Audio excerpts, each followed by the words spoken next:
I kept a spreadsheet of my daughter's hospital visits. They all had one thing in common. The nurse typed without looking up.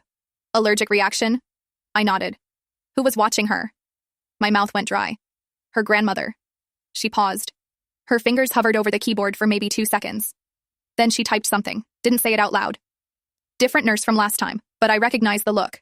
That careful, professional nothing face they wear when they're documenting patterns. Third time this year?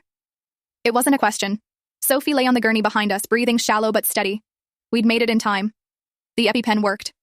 Again. A kid was screaming somewhere down the hall. Machines beeped in competing rhythms. My heart hammered against my ribs, trying to match them all at once. The nurse clicked print. Doctor will be in shortly. 2:47 a.m. The waiting room had that particular emergency room smell. Disinfectant fighting body odor and vending machine coffee. Sophie was stable now, moved to observation. I opened my laptop to email the dental office. I'd missed tomorrow's patients. Again, an old file sat on my desktop. Sophie Medical. I'd started it 2 years ago when the allergist asked for her history. Never updated it properly, just kept meaning to. I opened it. The last entry was from 2020. Jesus. I started adding what I could remember, typing fast before I lost my nerve. March something, 2019, peanut exposure. Grandma Lee watching her. I remember because it was right after Sophie's 4th birthday party. July 2019, fall at the park. Grandma Lee watching, 6 stitches in her forehead. November or maybe December 2019, that stomach thing. We thought it was flu, but the ER said food poisoning. She'd been at Grandma's house all day. My memory got fuzzy. I pulled up my phone, scrolling through photos for timestamps. There, February 2020, Sophie's face puffy and red. The caption I'd written for Mike, your mom gave her those herbs again. Summer 2020, the cut that needed stitches. June, July, Grandma said Sophie was playing with scissors she'd found. 7-year-olds don't just find scissors. When was the dehydration incident? And the second allergic reaction? And that time she fell down their stairs? I kept typing. The list grew longer, messier, some dates I couldn't pin down. But a pattern was emerging through the chaos. At least 8 times, maybe 9. All with Grandma Lee. Wait, number. That wasn't right. I added 2 more. Once at daycare when she fell off the monkey bars. Once with me when she genuinely did trip at Target. But Grandma watched her once a week. Daycare had her 5 days a week. I had her every evening, every weekend when Mike's mom wasn't involved. The math was wrong. The probability was wrong. I pulled up our insurance portal, started adding up the bills. My hands shook as I typed numbers into my phone calculator. $47,362 after insurance. Jesus Christ. Almost 3 months of missed work, maybe more. I'd stopped counting after 10 weeks. This can't be intentional, can it? Lee's phone buzzed on the plastic chair beside me. She was getting Sophie's discharge papers. The screen lit up. Helen, my sister-in-law. The preview showed, Mom, about today. I shouldn't look. I looked anyway. My hands fumbled with her phone. Almost dropped it. The text thread was right there. Helen, is Sophie okay? Lee, yes. These things happen. Helen, Mom, she could have died. Lee, so dramatic. She's fine. Helen, this keeps happening. Lee, not my fault she's weak. My stomach turned. I scrolled up. Helen, Mom, please be careful. Lee, boys stronger. David's friend has 3 boys. No problems. Footsteps. I put the phone down. Too late. Lee saw me holding it. Why you touch my things? Lee, is this about Sophie? She grabbed the phone from my hands. Private conversation. Our daughter almost died. Your daughter. Her emphasis was sharp. Always problems with her. Mike walked in carrying 2 coffees. He saw our faces. What's happening? I couldn't answer. Not here. Not in front of her. Not now. 4 a.m. Mike drove while I sat in the back, watching Sophie breathe. Every inhale, every exhale. 11 times, Mike. What? I counted. Maybe 11 times she's been hurt with your mom. Kids get hurt. Not like this. I showed him my phone, the messy spreadsheet I'd started. He glanced at it while driving. This is... you're tracking? I wasn't. But look at it. Silence. We passed 3 exits. The highway was empty except for semis. My mom loves Sophie. I know. She wouldn't. He stopped talking. Sophie stirred in her car seat. We pulled into our driveway. The motion sensor light clicked on. Send me that spreadsheet, Mike said. Why? I need to think. I carried Sophie inside. She was lighter than she should be for 7. She mumbled against my shoulder. Grandma said I'm not really allergic. Mike froze in the doorway. I kept walking, put her in her bed, pulled up her comforter with the unicorns on it. Then I sat on her floor and watched her breathe until the sun came up. The next evening, Lee showed up at our door with a pot of congee. She didn't knock, just used her key. I heard her in the kitchen, cabinets opening and closing, finding bowls. Like yesterday never happened. Like Sophie wasn't still wheezing in her sleep. Mike had texted he'd be late. Big client meeting. Of course. Sophie needs to eat, Lee called from the kitchen. She's sleeping. Wake her. Congee getting cold. I walked to the kitchen. She was at the stove, wooden spoon making slow circles. Steam rose from the pot. The smell, ginger, chicken, something else I couldn't place, filled the room. Lee, we need to talk about yesterday. Nothing to talk? I pulled out the printed spreadsheet from my laptop bag. I'd added more incidents in pen, messy arrows connecting dates, question marks where my memory failed. Look at this pattern. She didn't look, just kept stirring. Lee, please, you think I hurt Sophie? I think accidents happen a lot when grandmother loves her, spends time. She turned to face me. You work. I help. Now I'm blamed? I started crying. Not sad tears. The angry kind that burn. My phone buzzed. Helen. Mom there? Dad called me. Then, she's telling everyone you accused her. Then, the whole WeChat group knows. My phone exploded, notifications climbing my screen, Mike's aunts, church friends, numbers I didn't recognize. I turned it face down. Lee had gone back to stirring. Calm now. Sophie lucky to have grandmother who cares. Lee, the peanut oil. What peanut oil? The doctor said. Doctors don't know everything. Sophie appeared in the doorway, hair messy from sleep. Grandma? It means grandmother in Chinese. Lee's whole face changed, lit up like Christmas. Come eat, precious. Sophie looked between us, her little face scrunched in confusion. Mommy, am I in trouble? No, baby. Then why is everyone upset? Lee moved toward her with a bowl. Mommy made mistake. Come eat. I scooped Sophie up before she could reach her. Back to bed, sweetheart. Carried her to her room, tucked her in. When I came back, Lee was gone. The congee sat on the stove, still steaming. Sunday came too fast. Mike had been sleeping on the couch, not officially, just falling asleep there watching TV. We hadn't talked about the spreadsheet, church, the Chinese service we always attended. We walked in late. Conversation stopped mid-sentence. Our usual spot, third row, right side hand was taken. We sat in back. Mrs. Chen leaned over during the opening hymn. So unfortunate. What is? Family problems. She patted my hand. Very sad. The sermon was about honoring thy father and mother. I stared at the ceiling, counted tiles, lost count, started over. After service, I went to get Sophie from Sunday school. The teacher, usually so warm, barely looked at me. Maybe Sophie needs break. Why? Just until things settle. What things? She busied herself with stacking coloring books. Wouldn't meet my eyes. Sophie pulled my hand. Lily's mom says I can't play with her anymore. The drive home was silent except for Sophie humming something from Frozen. Mike finally spoke at a red light. Maybe you misunderstood. Misunderstood what? The pattern. Maybe it's coincidence. 11 times? You said maybe 11. You weren't sure. Mike, my mom's not perfect, but she told Sophie she's not allergic. Sophie 7. Maybe she misheard. We pulled into the driveway. He went inside without waiting. I sat in the car. Engine off. Sophie had unbuckled herself and followed her dad. My phone buzzed. Helen, can we talk? Not at my house. An hour later, Starbucks on Meridian. Helen was already there, tucked in a corner. She kept checking the door, checking her phone, checking the door again. My mom did same thing with Lily. Coffee sloshed over my cup's edge. What? Before we moved, 3 times. Hospital. Why didn't you? I convinced myself it was bad luck. She showed me her phone, swiped through old photos. Lily at maybe 3, face swollen with hives. Lily with bandages wrapped around her palm. Lily in a hospital bed, IV in her tiny arm. I never made spreadsheet, but she stared at her latte. The foam had gone flat. We moved to Seattle for James's job, but also, she didn't finish, didn't need to. We drove home from Starbucks in separate cars, Helen's confession sitting heavy in my chest. That night, I couldn't sleep, spread everything across the bedroom floor, photos from my phone, printed and sorted by date, discharge papers, insurance statements, trying to build something that would make Mike see. The timeline was a mess. Some incidents I couldn't date exactly. Was the dehydration August or September 2020? The second allergic reaction, was that spring 2021 or winter? Found more discharge papers in the filing cabinet, not everything lined up. That playground fall in April 2021, was Mike's mom there? Or was that the daycare pickup day? The stomach bug from October, Sophie had been at Lee's house, but also at a birthday party that weekend. 2 incidents might have been daycare. One was definitely me, remembered it now. Sophie running in Target, tripped over her own feet. No one's fault, but the pattern, still there, mostly. Mike came to bed at 2 a.m., saw the papers covering our floor like evidence in a crime documentary. You're still up? I pointed at the mess. Look, February 2020, March 2021, July. This is obsessive. Our daughter had accidents. Kids have accidents. With your mom? With everyone. He picked up a paper. Look, here's one with you. He was right. October 2019. Sophie fell at the park while I was checking my phone. 4 stitches. See? You're making connections that... Sophie's scream cut through the wall. We ran. She was sitting up in bed, eyes wide, but not really seeing. Grandma? No, I can't breathe. Mike scooped her up. She clung to him, sobbing. His eyes met mine over her head. Kids have nightmares, he said. But his voice was different now. Quieter. Less certain. Morning came gray and cold. Mike left early without coffee. At lunch, he texted, made appointment with therapist. For Sophie? For us. The therapist cost $275 per session. Insurance covered nothing. We could maybe afford 4 sessions. 5 if we skipped the minimum payment on my credit card. Mike agreed to temporary boundaries that night. Just for a few weeks. While we figure out. He called his mom, put it on speaker. Ma, we need some space. Supervised visits only for now. Silence, then explosion. She was at our door the next morning, 7 a.m. Didn't use her key this time. Just pounded. 40 years I raised children. She stood in our doorway, finger pointing at Mike. 40 years. No one's saying you're bad grandmother. Then why? Why this punishment? Mike's resolve crumbled in real time. Maybe just Sunday dinners? That's still supervised. I pulled him into the kitchen. She almost died.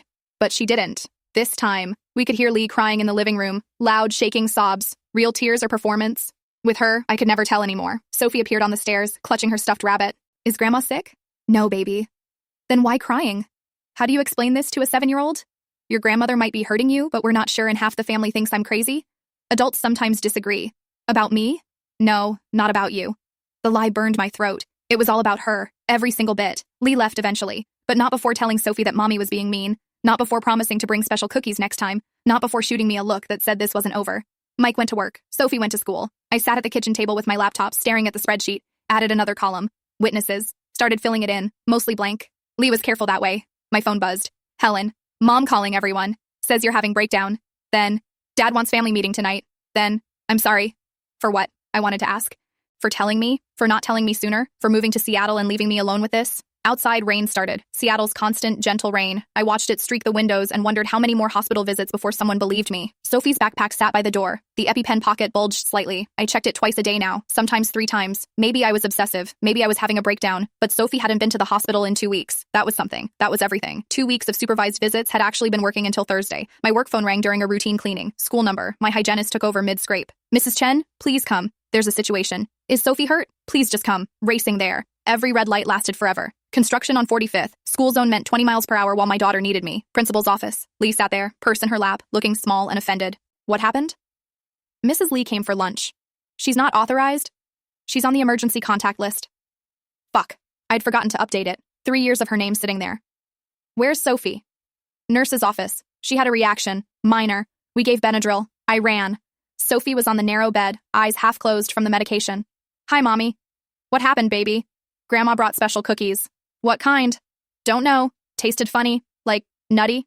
The door opened. Lee walked in like she belonged. See? She's fine. You gave her something. Traditional Chinese cookie. Very healthy. What was in it? Many good ingredients. Sesame, honey, traditional things. Lee, what exactly was in it? She shrugged. One shoulder. Dismissive. Not important now. The principal shifted in the doorway. Perhaps this is a family discussion for home? I picked up Sophie. She weighed nothing. Bird bones and Benadryl. She threw up in the parking lot, pink vomit splattering my work shoes. The ER again. Different entrance this time, but they recognized us anyway. Back again? The nurse said. Same one from 2 weeks ago. She made another note without looking at me. We waited. Sophie dozed against my shoulder. The doctor reviewed her chart. Thick now, multiple tabs. Mrs. Chen, can we talk? We stepped into the hallway. Sophie stayed with a nurse. We're concerned. About the frequency. We may need to report this. Report to who? Child services. It's protocol. My chest tightened. I'm not saying anyone's at fault, but patterns like this, we have obligations. Please, we're handling it. He pulled out a card. Social worker. Just in case. She's good. Discreet. The drive home. Sophie slept in the back seat. Her breathing sounded wrong. Wheezy. Or maybe I was imagining it. Mike texted. Mom says you overreacted. I didn't respond. Focused on the road, on Sophie's breathing. Then, school called me too. Then, coming home early. I pulled into our garage. Sat there. Sophie still sleeping. The Benadryl would knock her out for hours. My phone buzzed. Helen. Heard what happened. Then, Mom's version very different. Then, says you're starving Sophie, making her sick for attention. The social worker's card sat on my dashboard. Dr. Patricia Reeves, LCSW, specialized in family dynamics. The hospital doctor's careful handwriting on the back. She'll understand. Understand what? That my mother-in-law might be slowly poisoning my daughter with cultural pride and a preference for boys. That every accident was perfectly plausible, but the pattern was impossible. Sophie stirred. Mommy? My tummy hurts. I know, baby. Was Grandma's cookie bad? Maybe. She said you were lying. About my allergies. I turned to look at her. When did she say that? When she gave me the cookie. Said Chinese girls need to be strong. My hands shook as I unbuckled her. Carried her inside. Put her on the couch with a bucket just in case. Mike came home 20 minutes later. His face was careful. Neutral. The school said Mom was just bringing lunch. She gave Sophie something with nuts. Mom says it was sesame. Sophie said it tasted nutty. Sophie's 7. We stood in our kitchen. The distance between us felt like miles. Your mom is hurting our daughter. That's a serious accusation. It's a pattern. It's your interpretation of a pattern. Sophie threw up again from the living room. We both ran. Green bile. The Benadryl hadn't helped much. Mike held her hair. His hands were shaking now too. 2 weeks later, the doorbell rang while I was sorting Sophie's medical files. Child Protective Services. The woman at my door looked younger than me. Tired. State-issued blazer too big for her frame. We received a report. Need to assess the situation. Mike was at work. I'd texted him. No response. I let her in. The house was a disaster. Sophie's art supplies covered the coffee table, dirty breakfast dishes, laundry mountain on the couch. She noticed, wrote something on her tablet. Tell me about Sophie's medical history. I showed her my attempts at documentation. Papers spread across the dining table. Some dates certain, others with question marks. Printouts from the insurance portal mixed with handwritten notes. This is Thorough. I'm trying to track. Track what? The words sounded insane as I said them. Pattern. Grandmother. Intentional harm. She took notes while I talked, face neutral. She reviewed my mess of papers. Not all incidents were with Grandma? No, but proportionally, I see 2 with daycare here. Yes, but they watch her 5 days a week. And Grandma, once a week, sometimes less, more notes. I need to interview Sophie. She talked to Sophie in her room. I couldn't hear the questions, but Sophie was animated, showing her drawings. Through the doorway, I saw her hold up one picture. Stick figure with black hair, big red X drawn over it. The worker came back. Sophie says her grandmother makes her eat things. Yes, despite her allergies. Sophie also says you won't let her see her grandmother. Temporarily. For safety. The grandmother filed a report too. My stomach dropped. What? Parental alienation. Medical neglect. Medical neglect? We take her to every doctor. Excessive medical visits. She's suggesting Munchausen by proxy. The room tilted. I'm not saying it's true, but I have to investigate both claims. She photographed everything. Sophie's room, kitchen, opened our medicine cabinet, picked up a bottle. This prescription is expired. Old antibiotic from Sophie's ear infection. 6 months past date, forgot to toss it. Another note. She left a card. Call if anything changes. Mike came home an hour later. His face was red before he even spoke. CPS? You let them in? They had a report. My mom called. Said you made her look abusive. I told the truth. Your version of truth. He grabbed a pillow from our bed. Headed for the couch. Sophie watched from the hallway. Why is Daddy sleeping in the living room? He's watching late TV? Is it because of me? No, baby. Never because of you, but it was. Everything was. I checked my email after Sophie went to bed. The school had sent forms, emergency contact updates. Lee's name's still there, now with a note. Pending family situation. Do not release. My phone buzzed. Helen. CPS came here too. Then, asked about Mom with Lily. Then, I didn't know what to say. Then, James is angry. Says I shouldn't have talked to you. The house felt too quiet. Mike's breathing from the couch. Sophie mumbling in her sleep. The refrigerator humming. I pulled up the social worker's card from the hospital. Dr. Patricia Reeves. Googled her. 20 years of experience. Specialized in complex family dynamics and medical trauma. Would she believe me? Or would she see what CPS saw? A paranoid mother with too many spreadsheets and an expired antibiotic. Sophie coughed in her room. I froze. Listened. Normal cough. Not allergic reaction. Not distress. Just a cough. This was my life now. Analyzing every sound, documenting every sniffle, fighting a war where the enemy looked like a loving grandmother and I looked like the crazy one. Mike's phone buzzed on the coffee table. The preview showed before the screen went dark. Mom, don't worry. Truth will come out. I wondered which truth she meant. The next morning, I discovered Lee had posted my photo on WeChat. Helen sent screenshots. My face, pulled from last year's church directory. The caption, this woman destroying our family. Keeping grandmother from grandchild. The comments rolled in. Some brutal, some supportive. This happened to my cousin. Daughter-in-law jealous of mother's love. Western daughters no respect for elders. Maybe she has point? Kids need be tough, not bubble wrap, but also something not right here. Why so many hospital visits? At the Chinese grocery that afternoon, the cashier recognized me. She whispered to the manager. They didn't refuse service, but the warmth was gone. Bagging was rougher. No smile, no, see you next week. Sophie's piano teacher called that evening, Mrs. Wu, who taught her for 2 years. Maybe find new teacher. Why? It's complicated.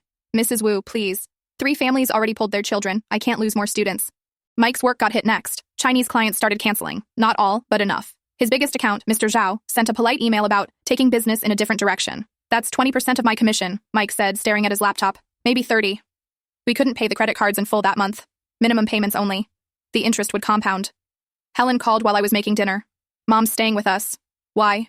Says you kicked her out. We didn't. I know. But she's telling everyone you threw her out on the street. Is she safe with Lily?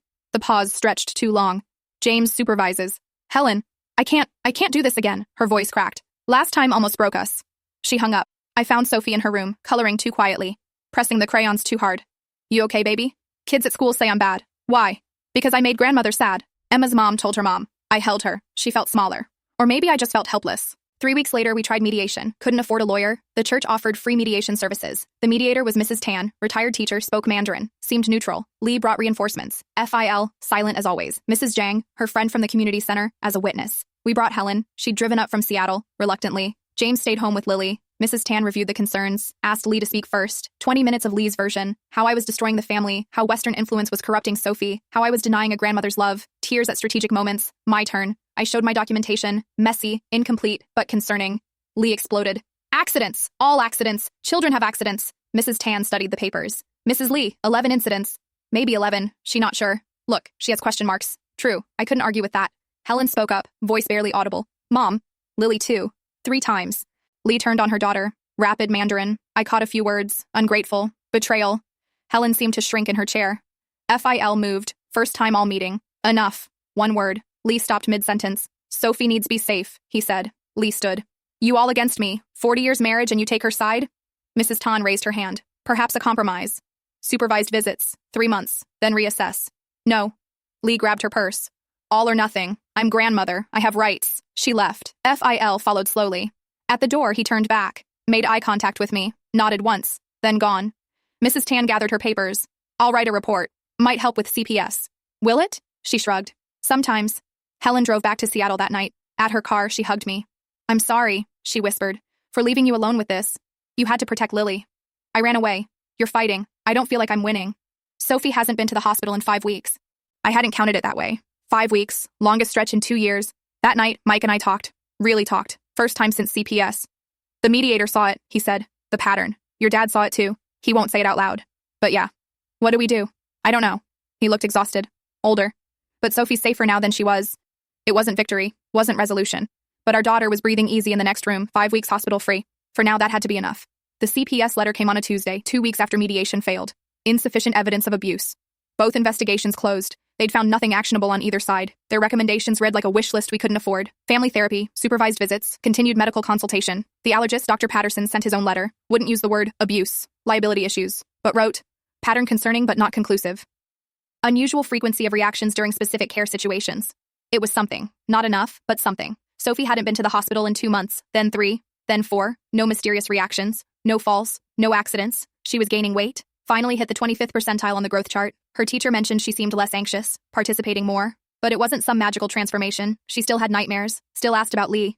She doesn't love me anymore? She loves you. We just... taking a break. Like when you and Daddy took a break? Different kind of break, baby. Mike had been sleeping in our bed again for 3 months. We managed couples therapy once a month, $60 with the sliding scale. All we could afford. Some sessions helped, some didn't. His family remained divided. 2 aunts understood, 3 cousins didn't. His uncle called him weak. His father texted occasionally, how is Sophie? Sunday dinners were just the 3 of us now. Quieter, sadder, safer. 6 months passed. Sophie hadn't seen Lee since the mediation. Helen called in September. Mom wants to apologize. No, just hear me out. She seems different. Different how? Smaller. Quieter. Dad says she cries at night. Against every instinct, I agreed to meet. Public place. Dim sum restaurant on Aurora. Busy. Witnesses. Lee looked older. Her hair more gray. Hands shaky lifting her tea. I miss Sophie. I know. I never mean hurt her. Maybe not, but I do things my way. Traditional way. Your way is dangerous for Sophie. She stared at her tea. Long silence. The restaurant clattered around us. I take class. Allergy class. I blinked. Really? She pulled out a certificate. Online course. 8 hours. Basic but real. I want to see her. Supervised. Why supervised? I'm grandmother. Because I can't trust... You never trust me. True. Even before all this, I'd never fully trusted her. 1 hour. Public place. I stay the whole time, she thought. Nodded. The next Saturday. Green Lake Park. Sophie was happy but cautious. Grandma, you still love me? Always love you. They fed ducks. Played on swings. I sat on a bench, watching. Every muscle tense. Lee pulled out a container. Rice crackers. I bring receipt. Showed me the package, the ingredients. No peanuts. See? I checked. Double-checked. Clean. Sophie ate one. Nothing happened. Small victory. The hour ended. Sophie hugged her grandmother. Lee whispered something in Mandarin. Quick. Quiet. Sophie pulled back, face confused. In the car, I asked, what did she say? Nothing. Sophie. She said boys are still stronger. My hands tightened on the steering wheel. What else? That you're making me weak. I pulled over, turned to face her. Do you believe that? No. But why does Grandma? No good answer for a 7-year-old. That night, I emailed Helen. No more visits. She replied an hour later. I understand. Mike read the email over my shoulder. Maybe she didn't mean... She meant it. But Sophie needs to be safe. Sophie needs to be valued. Sophie needs to not be told she's inferior for being a girl. He sat on our bed, head in his hands. This is my mother. I know. I keep thinking I'll wake up and this will all make sense. It makes sense. You just don't want it to. She took that class. And learned nothing. Maybe with more time? How much time? How many hospital visits? How many times does Sophie need to hear she's worth less than a boy? He had no answer. Sophie asked about Lee sometimes. Less often as weeks passed. The nightmares faded. Her laugh came back. Real laugh, not the nervous giggle she'd developed. Lee sent cards. Sophie's 8th birthday. Christmas. I kept them unopened in a drawer. Mike sometimes held them. Never opened them either. Someday? He asked once. Maybe. When she's older. When she can protect herself. From her grandma. Yes. The word hung between us. The reality we'd never fully escape. Family that could never quite be family. Love that came with conditions Sophie could never meet, but Sophie was thriving. That had to be enough. But Sophie was thriving, and that single fact overruled everything else. 1 year since the last hospital visit. 247 days exactly. Yes, I still counted. Probably always would. Sophie was healthier. Sophie, not perfect. She'd always have allergies, but no mysterious incidents. No sudden reactions after forgotten ingredients. No falls that didn't make sense. She'd gained 12 pounds. Finally hit the growth curve where she belonged. Joined soccer. She was terrible at it, honestly, but she tried. She ran. She laughed with the other kids. Some families still avoided us. The Wei family crossed the street when they saw us. Mrs. Chen stopped inviting Sophie to birthday parties, but others understood. Quiet support in unexpected places. Same thing with my mother-in-law, Mrs. Kim whispered after church. 20 years ago, my son. I stayed quiet. 7 moms in our informal support chat now. Nothing organized, just a text thread. Similar stories, different details, same fear. Mike and I were still rebuilding. He'd chosen Sophie when it mattered, but the grief was there. His mother was alive but gone. That particular loss had no name. Lee still sent cards. I kept them in the kitchen drawer, unopened. Mike held them sometimes, turned them over, never opened them. Helen reported occasionally. She tells people you're evil. Then, she seems smaller somehow. Dad's worried. FIL texted Mike maybe once a month. Same exchange. Sophie okay? Yes. Nothing more. I still checked everything twice. Every ingredient label, every snack at school. Sophie noticed. You're scared, she said last week, watching me read a juice box. Just careful. Because of Grandma? Because I love you. Not lying. Not the whole truth either. Late that night, couldn't sleep. Checked Sophie. Her breathing was steady. Deep. The EpiPen wasn't on her nightstand anymore. In the drawer now. Still close. Mike found me standing in her doorway. She's okay. I know. Then come to bed.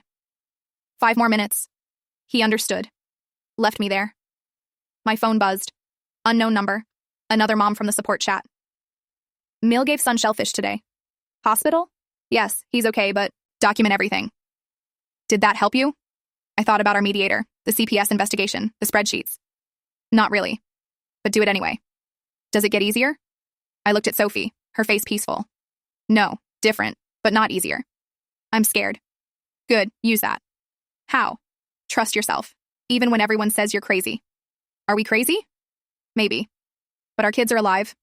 Dark joke. She laughed anyway. Thanks. I closed the phone. Sophie mumbled something in her sleep. Not grandma anymore, just regular kid dreams about school or friends or that terrible soccer team. Small victories. Tomorrow I'd call the therapist, see if insurance started covering more sessions. Apply for sliding scale if not. Keep going. Keep Sophie safe. Keep counting days. 248 tomorrow, maybe 249 after that. Hope so.